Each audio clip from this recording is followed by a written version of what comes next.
Belinda Balluku, zëvendës kryeministre dhe një nga figurat më të fuqishme të qeverisë Rama, është marrë zyrtarisht e pandehur nga SPAK për akuzën e shkeljes së barazisë në tendera, në lidhje me procedurën e ndërtimit të tunelit të Llogaras me vlerë 180 milion euro.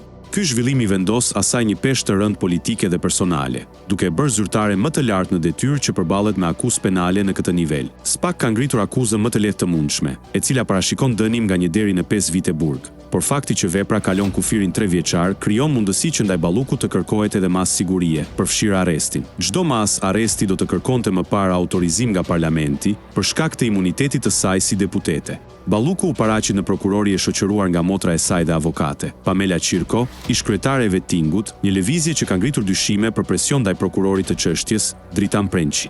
Megjithatë, procedura ligjore nuk e konsideron këtë konflikt interesi. Hetimi nisi pas kallëzimeve të Gazmend Bardhit dhe deklaratave të Arben Ahmetajt, i cili akuzoi publikisht Ballukun për fryrjen e kostos së tunelit dhe përfitime të paligjshme. Tenderi fillestar për 130 milion eurosh u anulua dhe u rihap me vlerë të rritur në 180 milion euro, duke u fituar nga 2 kompani turke, ndërsa Gjoka Construction u përfshi më pas si nën kontraktor. Pas disa tentativave për të shmangur paraqitjen, Balluku u detyrua të paraqitej në SPAK këtë të premte, duke hyrë zyrtarisht në fazën penale të dosjes.